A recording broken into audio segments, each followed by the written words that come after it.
All right, so let's start with the chanting.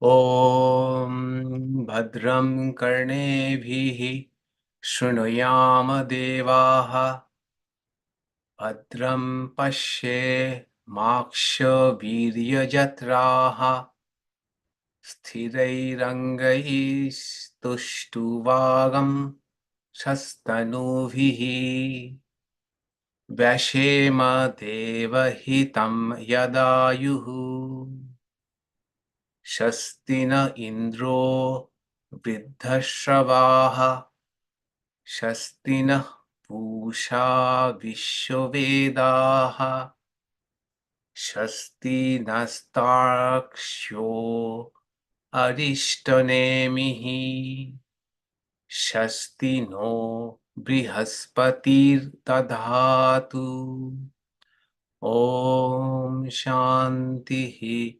Shantihi Shantihi.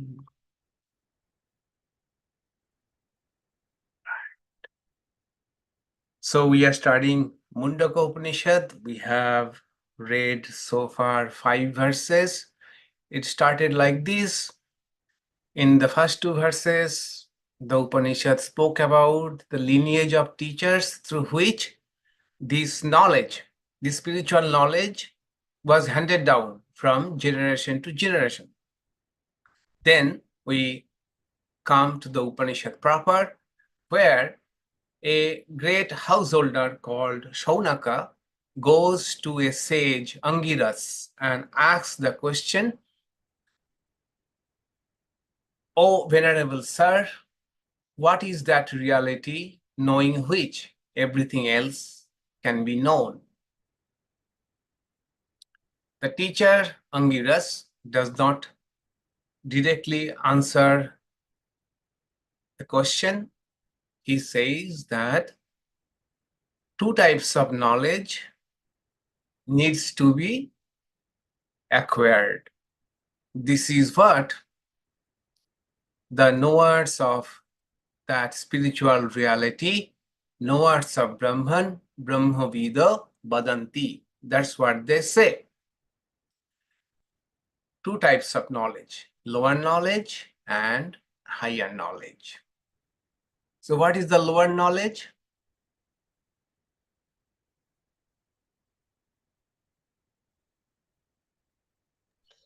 Everything that is not the higher knowledge. Upangas. Yes. Vedas and Vedangas. Vedas and Vedangas. Vedas and Vedangas, that is all empirical knowledge, okay? And what is higher knowledge?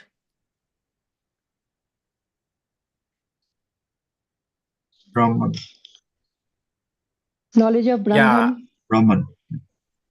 Brahman is the object of higher knowledge, so to say. Okay, and what is the higher knowledge through which the spiritual reality is known? Okay, so the knowledge that helps us to know, for the time being, let us call it know. For the time being, let us call it know, the knowledge that helps us to know the spiritual reality, realize that spiritual reality, that is higher knowledge, paravidya, spiritual knowledge. Other than that, everything is lower knowledge. Okay, lower knowledge. Why lower knowledge? Doesn't take us to the liberation or final goal. It doesn't give Yes. us the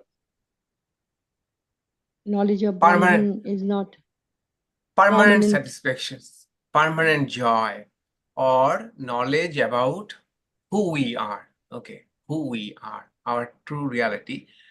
So that, according to the classification of the Upanishad, is higher knowledge through which we know what we are, what is our true nature. And until we know that, there will be always dissatisfaction with the world. We are not totally content about ourselves. That is why it is called higher knowledge. Other than that, everything is lower knowledge. So one of you, Vibhuṃ, you asked me probably in the last class, which the question I did not comprehend properly. Did you ask the question that in today's term, what should be the knowledge that will help us to understand Upanishad? Did you Yes. mean that? Oh, Yes. yeah. Yes. So someone else later on pointed me out that your real question was, what is in our today's term, what should be the Vedangas? Okay. The Vedangas are the auxiliary branches of knowledge which help us to understand Vedas. Okay. So in our Swamiji, no, you understood my question correctly. It was the first one. Like Vedangas and Vedas were part of Vedic society that happened many, many centuries ago. And it was needed at that time to know how to conduct yourself in society at that time. In right. today's society, what kind of knowledge would help us reach the higher or understanding of the higher knowledge? Right, right. And you True. did answer my question last week. It was Okay. very helpful. Thank you. All right. All right. But to be more specific about that, in today's term, what will help us to understand Upanishad better? Okay. That is also a true question, valid question. In other words, what else can help us to understand the Paravidya better? True. Upanishad is the Paravidya, higher knowledge. So to say, Upanishad, I mean the message of the Upanishad. So what will help us to understand Upanishad better? This can be framed in today's terminology. So I would say that a little bit of knowledge of Sanskrit will help us to understand Upanishad better. Okay. Little bit of understanding of Sanskrit will be better to understand, and also a general idea about the other schools of Indian philosophy. Okay. Forget about Nyaya or Vaisheshika, that is logic, but idea of Samkhya, yoga, and little bit of Mimamsa, that will help us to understand Upanishad better. In fact, traditionally, they read Upanishad and Vedanta at last. If in traditional Gurukul systems, or even in the monasteries in North India, where study of the Vedanta is itself a spiritual discipline, they read Vedanta last. They first read other schools of Indian philosophy, logic, Samkhya, yoga. Then one can appreciate Vedanta the best. One of the texts of Vedanta is Brahma Sutras, right? All of you have heard about Brahma Sutra, right? Is there anybody who has not heard about Brahma Sutras? Okay, Brahma Sutras. Okay, Brahma Sutras was composed in 2nd century CE, Common Era, by a sage called Vyasa. What he did is he codified Upanishads. There are several Upanishads, and to really give a comprehensive view of the Upanishad or consistent idea of the Upanishad, he wrote 555 aphorisms. Aphorisms are short sentences, like coders, software coders will understand it better. In very, very pithy and brief sentences to give a comprehensive idea of the philosophy of the Upanishad. That is called Brahma Sutra. Now, Brahma Sutra itself is again very difficult to understand. So he wanted to clarify Upanishad, but in the process, it became more problematic. It was okay at that time who knew it. For them, it was a known thing, and the sutras, the aphorisms, were a overall view, outline of what they knew. But later on, Brahma Sutra itself became difficult to understand. So Shankaracharya wrote a commentary on Brahma Sutras. To understand Brahma Sutra, as well as the commentary of Shankaracharya on Brahma Sutra, one really needs to know the other schools of Indian philosophy. Okay. Otherwise, we will not find the drift why the sutra is like this.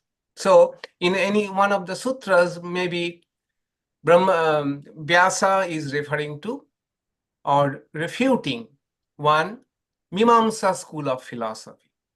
Mimamsa, whose main goal or purpose was that the goal of life is to do all the rituals and get results in this very life.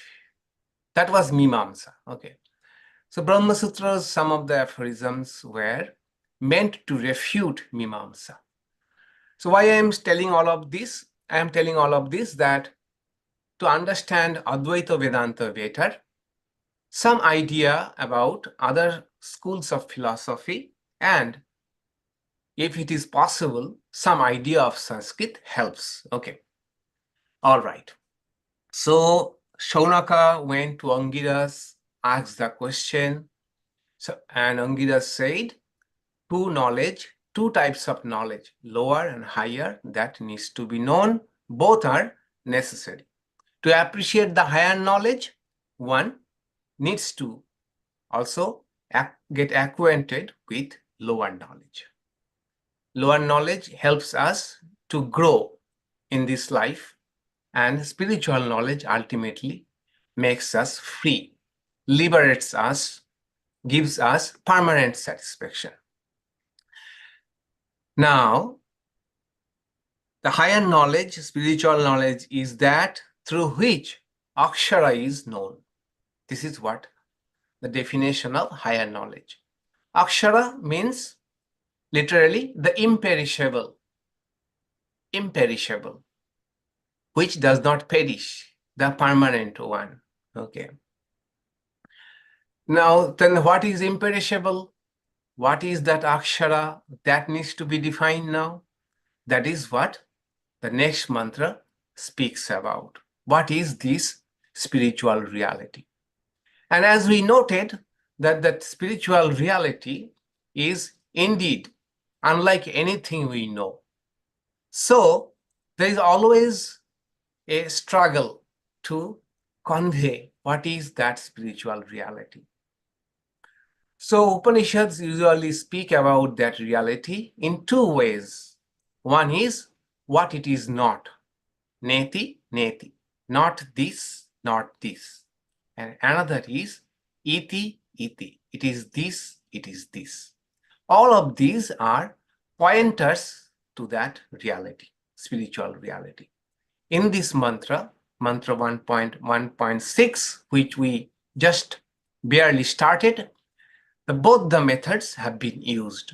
What that spiritual reality is not and what it is.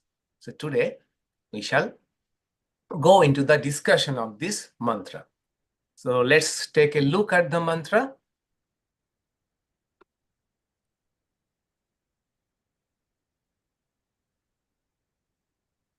By means of higher knowledge, the wise ones recognize that which cannot be seen, which cannot be seized, which has no origin, which has no properties, which has neither ear nor eye, which has neither hands nor feet, which is eternal, diversely manifested, all-pervading, extremely subtle, and undecaying, the source of all. So we see here 6 attributes which are negative, 6 which speaks about the reality via negativa, what it is not, and 7 via positiva, what it is. Okay, so both are needed. So the Upanishad says,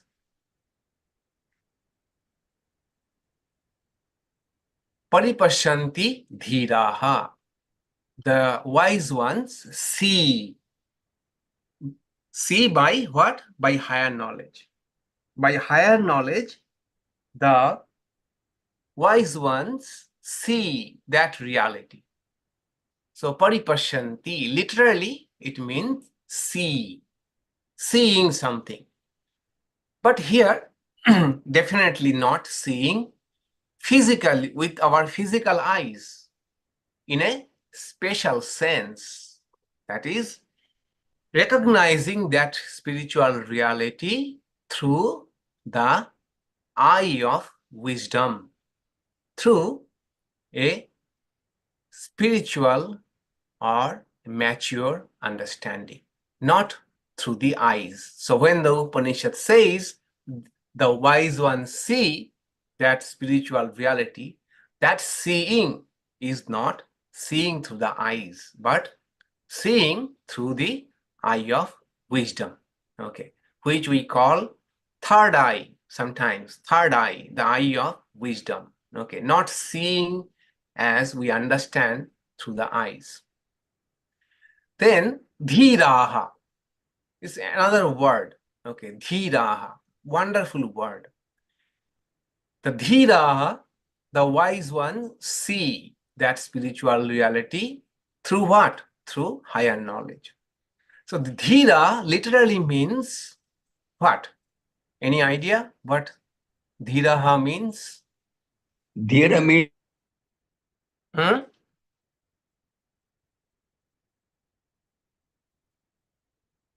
Just a minute. Hold on. Yes. Dhīrāḥ means what?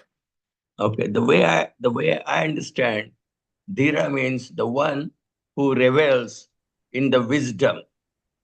Dhi is buddhi and ra means reveling. That's the way I Yes, see yes, that is yes.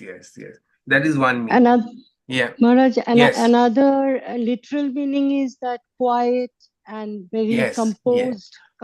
Yes. Serene, calm, Serene. right? Yeah. So what is the source of their serenity? The source of their serenity, why they are calm? Because they have known that spiritual thing. They have known the truth.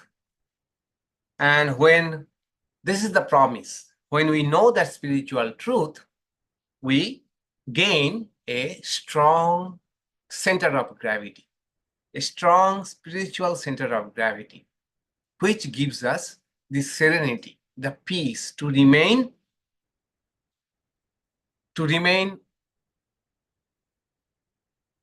balanced, to remain poised in every circumstances. Example, Buddha. Think about Buddha, the serene Buddha, the dhīrāḥ. What is the source of Buddha's serenity? Knowledge, knowing the truth. Okay. In fact, there is a story all of us know that when Buddha was passing through a village, then one highwayman, his name was Angurimal, right? So he started chasing Buddha. But Buddha did not stop. And this terrible person who was merciless killer, he said, "Why are you not stopping? Why are you moving? I am asking you to stop." Then Buddha said, I am stand still. It is you who are moving. Okay. I am standing still. It is you who are moving. So here standing still means not literally, but one who is not, what is the word unfazed? The word unfazed, remaining steady in under all circumstances. So dhīrāḥ, the wise ones, that is the meaning. So this word dhīrāḥ will be used often in Upanishad to mean those wise people, those who have got the wisdom, dhīhi. Okay, cannot unmute. You want to say something? Okay. Okay. Yes, go ahead.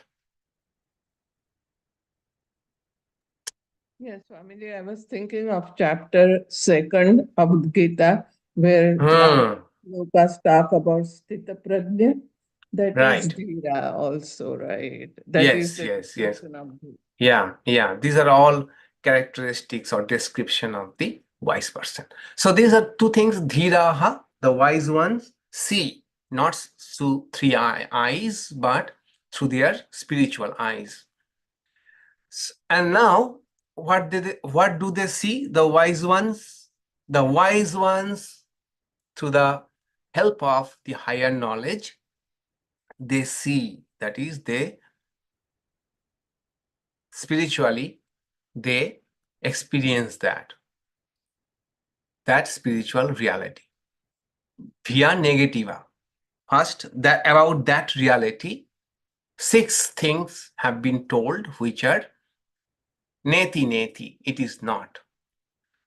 First is which cannot be seen. Which cannot be seen. Okay, immediately, which cannot be seen, but the wise ones see it. So it means this cannot be seen through physical eyes.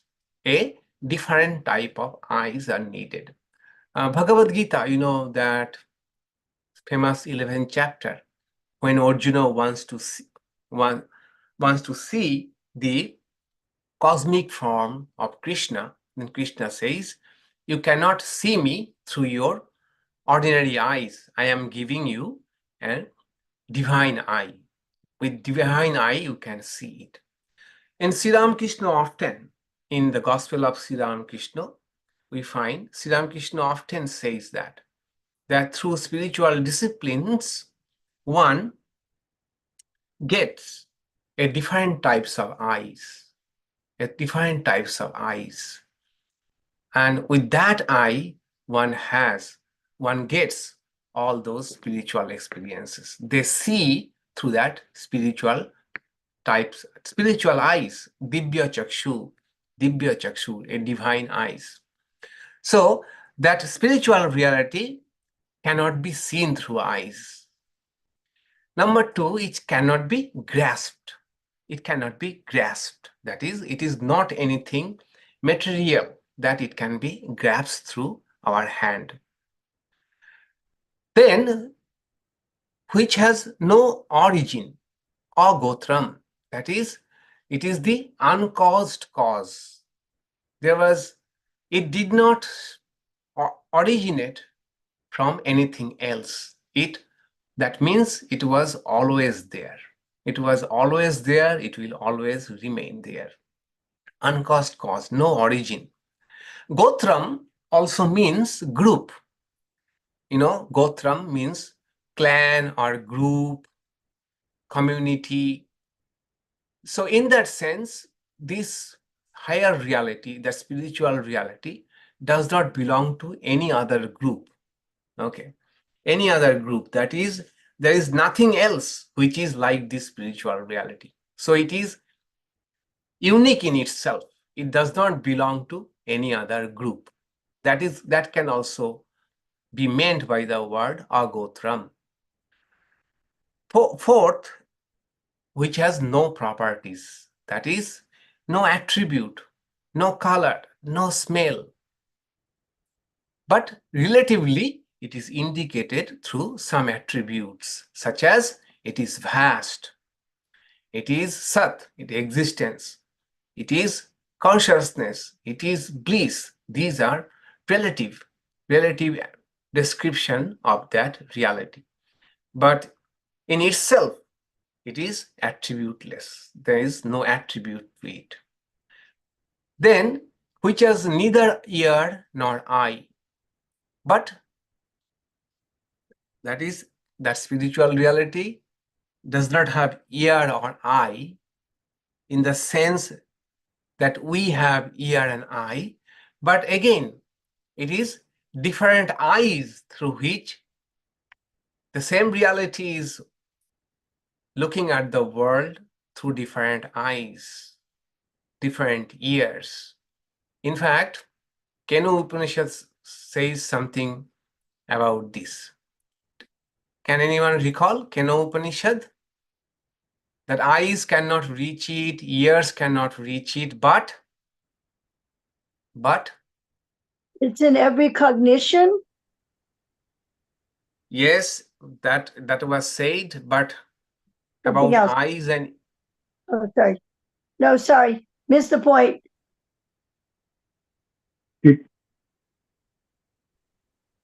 Eyes can see because of it.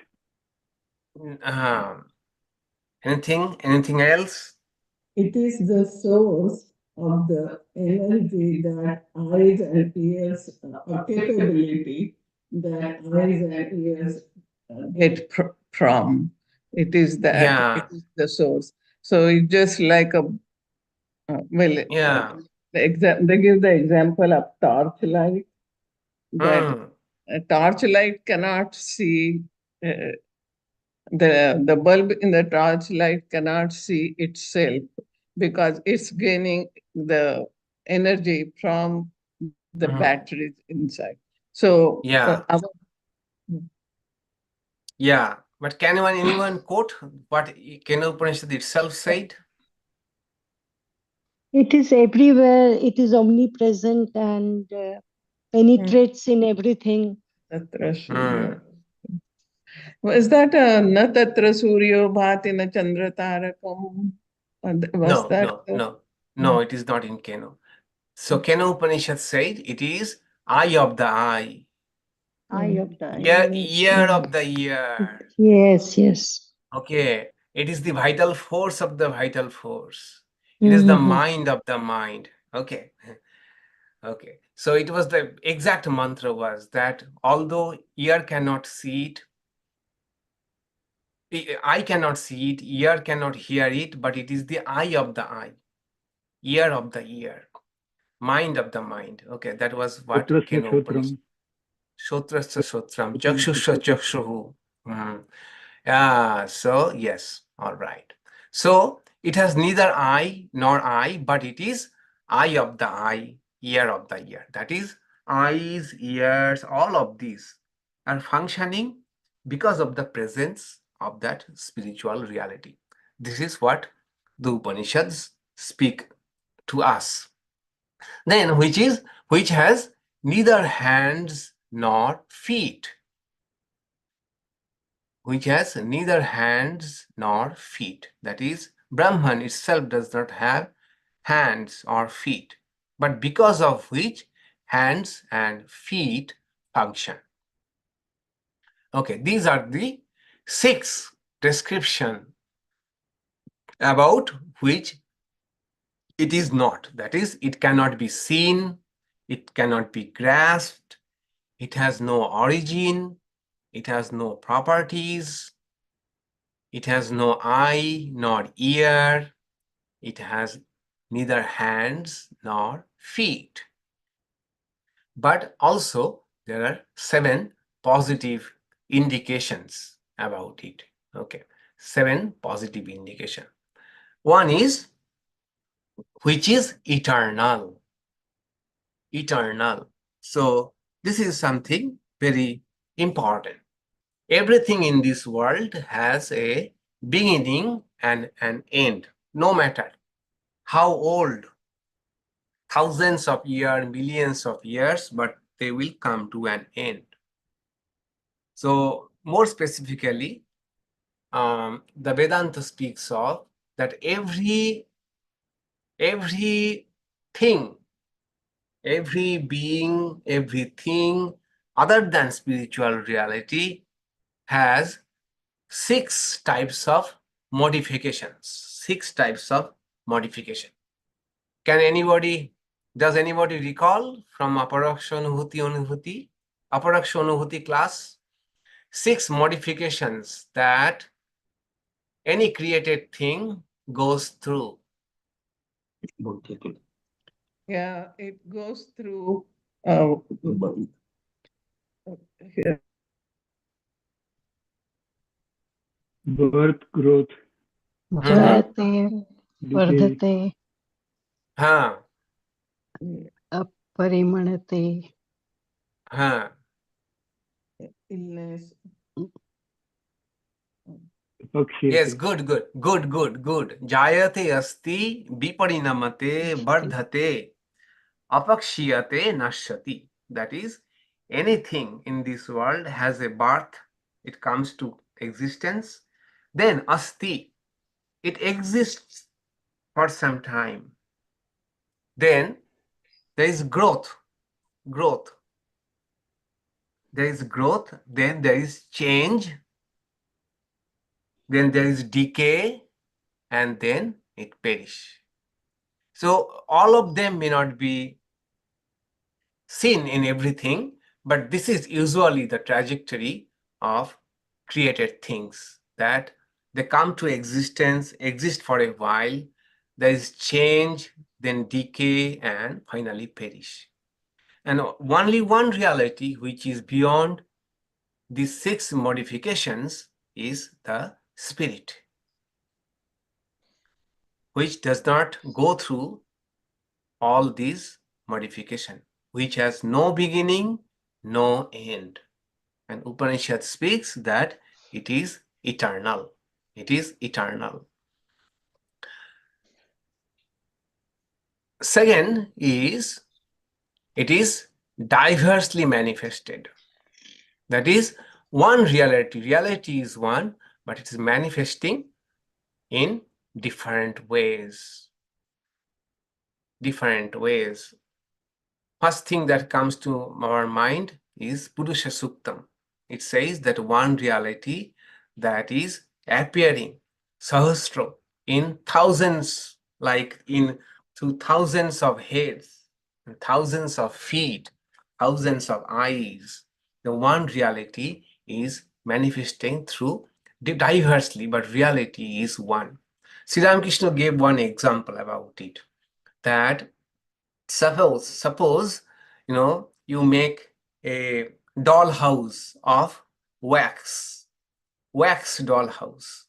So everything, whether it is the elephant or a horse, a tiger, a forest, all is made of the one wax.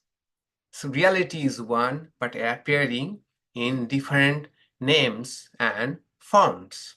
Sri Ramakrishna says that after having the spiritual experience, he felt like that one reality, the same one pure consciousness, appearing as many through different shapes and forms. Just like one material wax is appearing as a wax elephant, a wax horse, a wax human being. So one reality appearing as many, diversely manifested.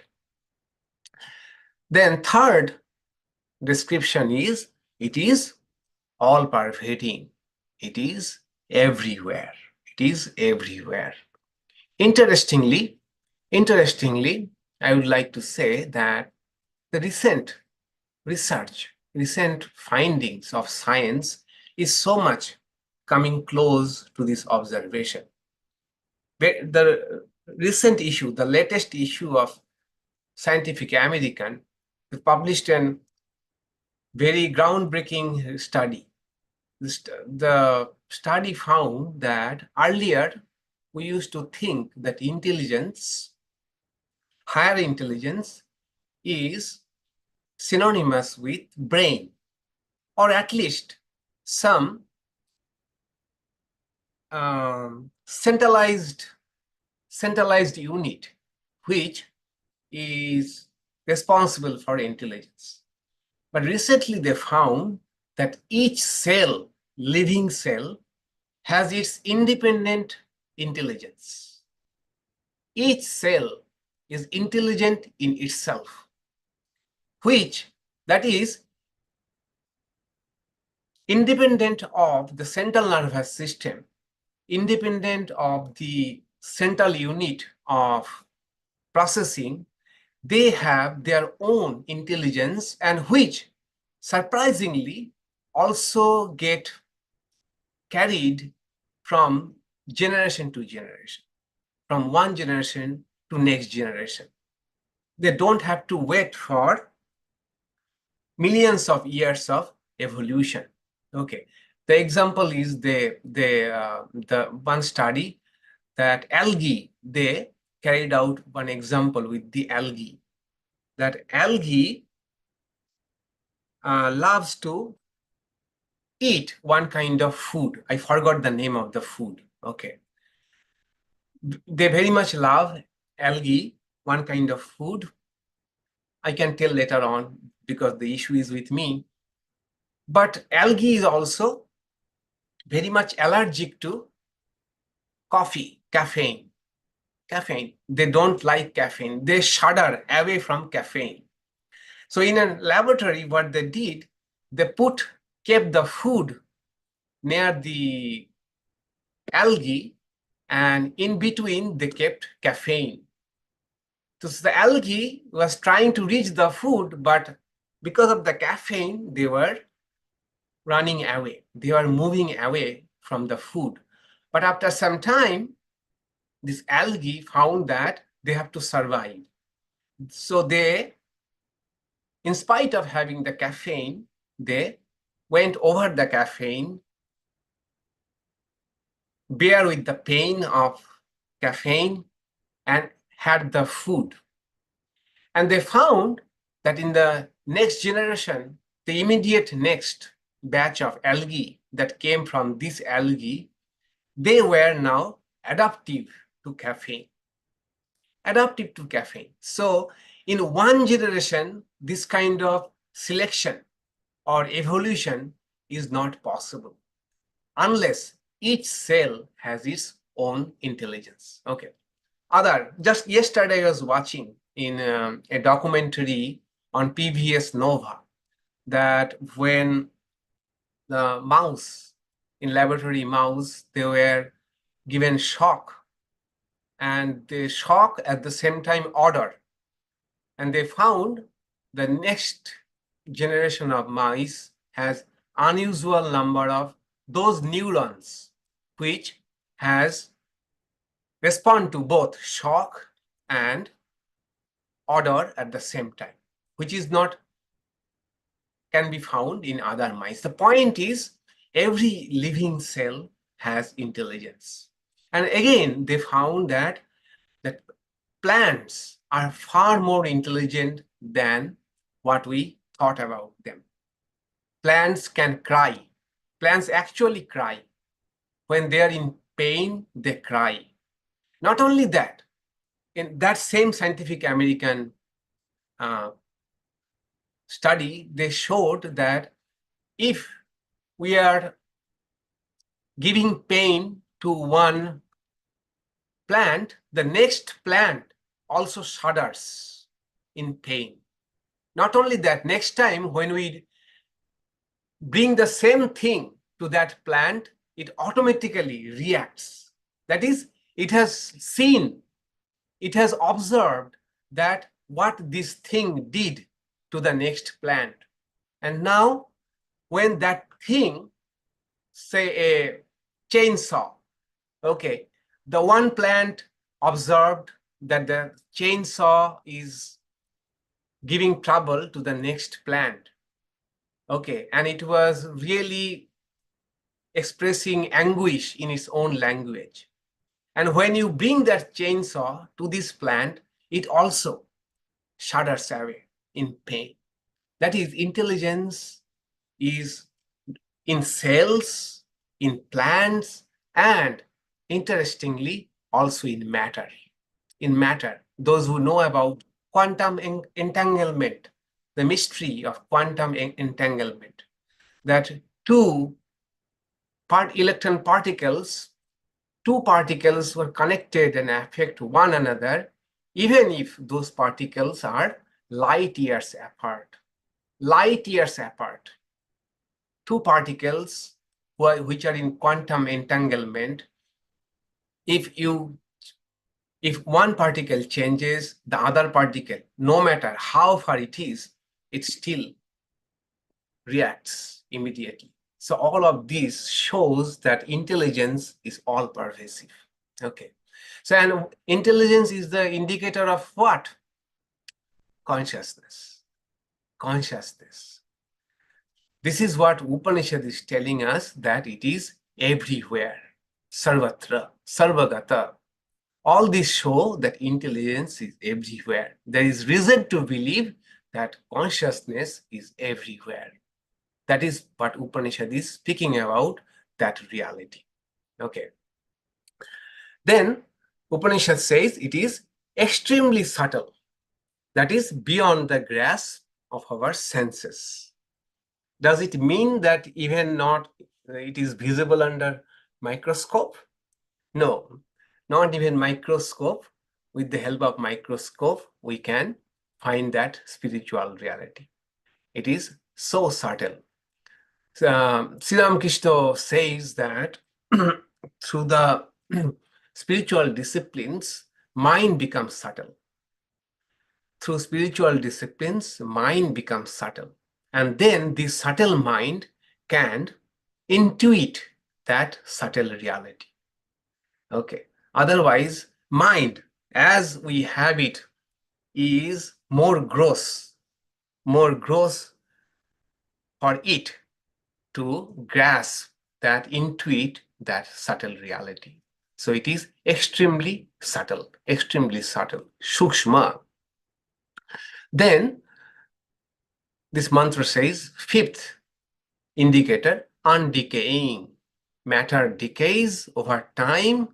Consciousness, on the other hand, is immaterial and does not decay.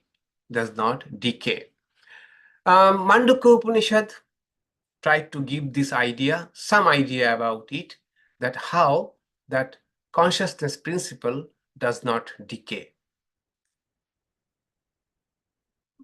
Can anyone recall it?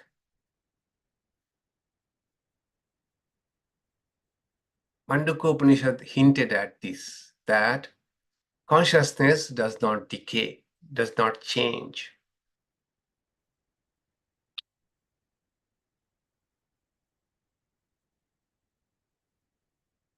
Eko atma pratyaya sada.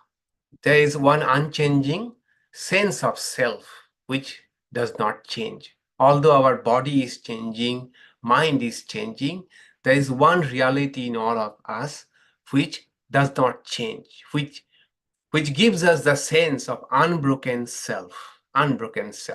This gives us some idea about of this concept of undecaying. Spiritual reality is undecaying, does not change. All right. What is the next item? The source of all. This is the important thing. Bhūtayoniṃ. So we have theory of evolution, theory of creation, how things came, how things evolved in the first place. We have theory of Big Bang. But the question is that how things came out of nothing, right? How things at all in the very beginning came out of nothing. That's a great mystery. They posit matter, antimatter, although antimatter is yet to be discovered. Theoretically, it is said, since there's nothing and matter came, that means there is something which is just opposite to matter. So matter and antimatter, when they collide, they destroy each other. So there was nothing in the sense that matter and antimatter was together. And at the time of creation, matter was created and there was antimatter, as if antimatter is another reality. It is, of course, a theoretical thing, yet not been discovered, antimatter. Anyway, that is a mechanical view of creation, but Upanishads say that everything has a spiritual source. It's a spiritual way of looking at creation versus the mechanical way of looking at creation. And the beauty of this theory is that if all of us, everything came from one reality, one spiritual reality, it means that the great hope that we have a spiritual origin. We came from a spiritual reality. And not only that, we are all spiritually connected, have the same source. So bhūtayoniṃ, that spiritual reality is the source of all creation. And here comes the point. Here comes the point. Here is the link between the question and the answer of the teacher. Because the question was, what is that knowing which everything can be known? So the teacher indirectly is saying that spiritual reality is the source of all things. So if we know the source, we know everything. Okay, it is like know the gold, then you don't have to know each ornament separately. All of them are modifications of the one gold. If you know the properties of the gold, then you know properties of all the other ornaments. So what is the gold here, equivalent of gold? That spiritual reality out of which everything has come. Bhūtayoniṃ. So this is something to be remembered, that the question, relation of question to the answer. Question was, what is that knowing which everything can be known? So everything individually can never be known. But if we know the source out from which everything came, then in a sense we are knowing everything. If we know the source from which everything came, then we are knowing everything essentially. This is the idea of the Upanishad. At the same time, Upanishad says it is unchanging, avyayaṃ. Avyayaṃ. So here comes the question. If that reality has become this creation, then how can we say that it is unchanging? Okay, how can we say that it is unchanging? Because it has become creation. And the answer is that it does not, that reality does not transform into the world as such. Okay, it is not like milk becoming curd. It is not like milk becoming yogurt, that no more milk is left. We are altogether a new thing, yogurt, but it is more like this, gold and ornaments. That gold, although becoming in new shape and form, but it has not changed its essence. Or what Purusha Suktam said, that even if everything has come from that Purusha, that reality is even beyond this. Okay, that is, by becoming this creation, that spiritual reality did not exhaust itself. It did not exhaust itself. So it is avyayaṃ, unchanging. Okay, it is unchanging. Although it has become the creation, but it has remained unchanged. That is really a paradox. Only this gold and ornament example helps us to understand it, to give some idea about it, that it has changed, but it has become this creation, but it is unchanging in essence. So summary of this mantra is that higher knowledge is about the spiritual reality. And this mantra gives us some pointers about that spiritual reality. And it gives us in two ways. One is via negativa, that is not this, and via positiva, it is. So what are the negative description? It cannot be seen, cannot be touched, has no ears, eyes, hands, or feet, does not belong to any category, does not have any property. And there are positive descriptions that it is eternal. It does not die. It has no birth and no death. And although one reality, it is manifesting diversely. All this multiplicity, through this multiplicity, one spiritual reality is manifesting. Then it is all-pervading. It is everywhere. It is extremely subtle. Extremely subtle. That's why we cannot grasp it through our sense organs. It is the source of all. Everything came out of this spiritual reality. And finally, it is undecaying. Undecaying is same as eternal. It does not decay. And this is undecaying is another the literal meaning of the word akṣaram, that one which does not decay. And next mantras will give us a description of how the world came from that spiritual reality. What was the order of creation? What came after what? And before that, in the immediate next mantra, the Upanishad will give us 3 illustrations to drive home 3 features of this creation.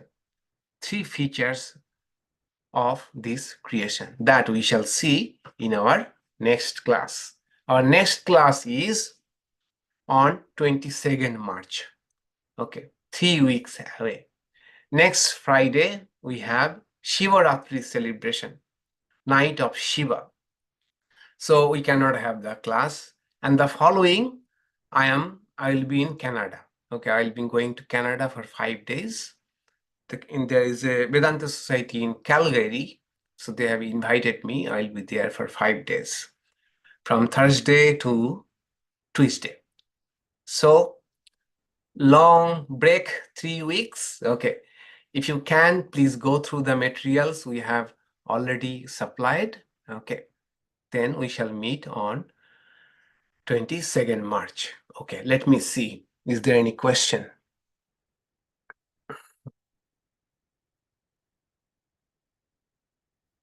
Swamiji, is higher knowledge our ability to go into deep meditation? Yes, sure. Higher knowledge is our ability to go into deep meditation. Our ability to go into deep meditation is indeed a great faculty. Okay, but it itself is not the higher knowledge. Okay, but deep meditation can reveal the higher knowledge. Deep meditation can reveal the higher knowledge. Yes, question, ideas? Yes, Paul, go ahead.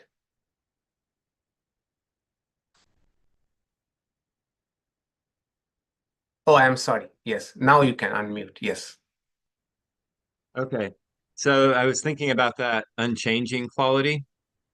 Like change is always like it only makes sense over time. It's always relative to the time dimension. And so like the imperishable exists outside the time dimension. So it would show no change. Yes. True. In one sense, it is true. Eternal, so no change. right? In that sense, if it is eternal, then where is the change? Right.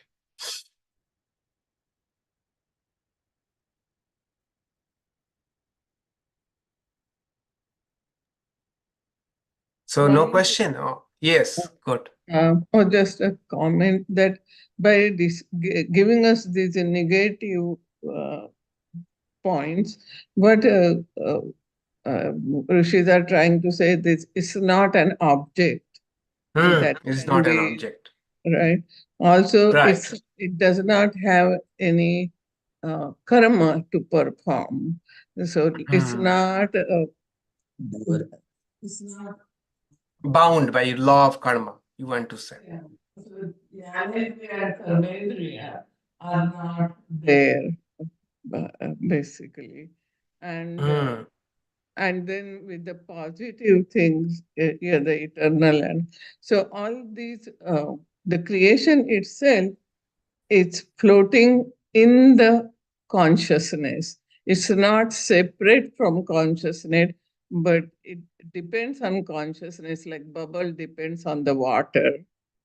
But it can exist without bubble. Same is consciousness can exist without creation, right?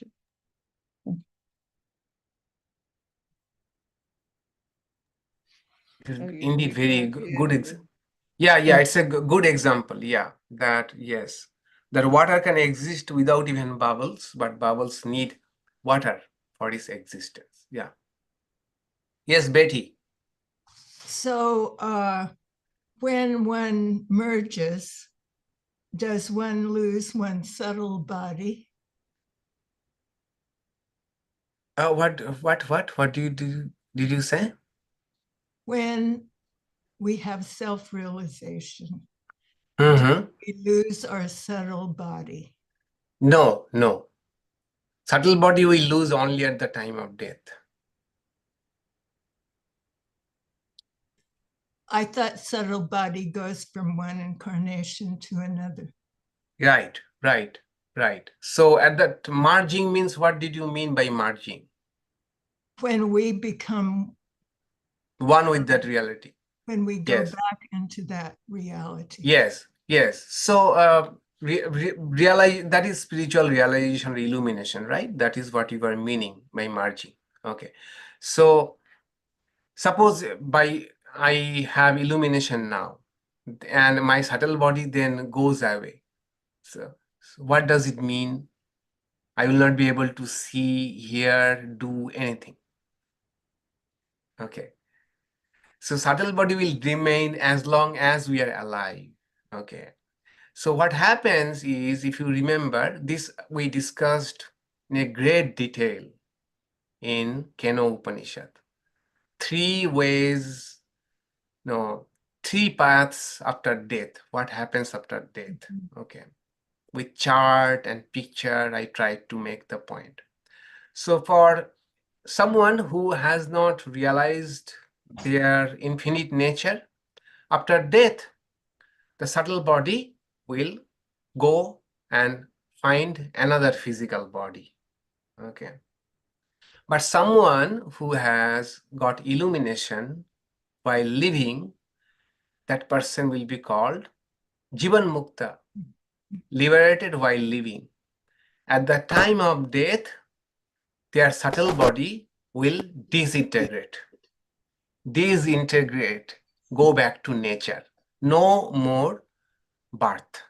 Okay, it is called Videha Mukti, disembodied liberation. Disembodied liberation. Thanks. That was my question. Yes. Yeah, thank you. Yes, Subhash, go ahead. Maharaj, this description is only about Nirguna Brahman. Right? When you say Saguna Brahman, it takes attributes now, right? Because that's how we can create and see, yes. Right? Yes, these are all indicator of the, that spiritual reality. But the spiritual reality has also some attributes And then it is called saguna, Brahman with attributes. Okay, say God or other any description about it.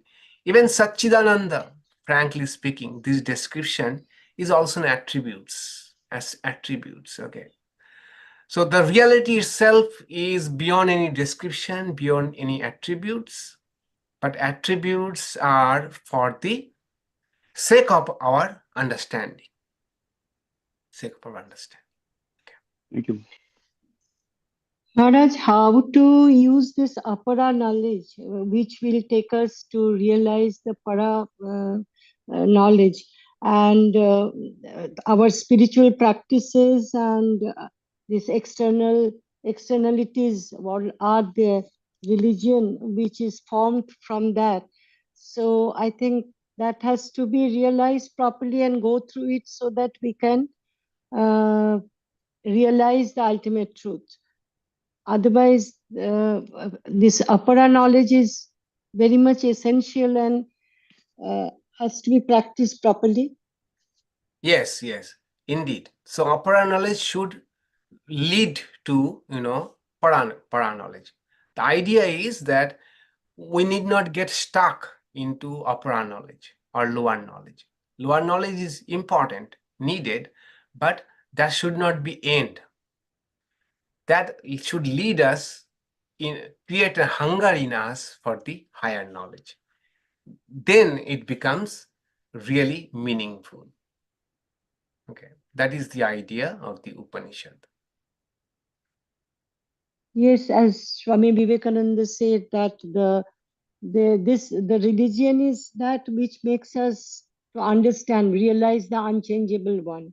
The religion has to be that only. Yes, yes, yes. True.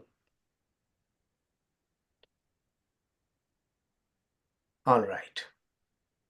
Okay, then we shall meet on 22nd of March. Okay. And in the meantime, if you want to revise what we have read and also revise the overview of Mundaka Upanishad, we shall meet 3 weeks later. And today we have time, so we shall definitely have the guided meditation after a break of 1 minute.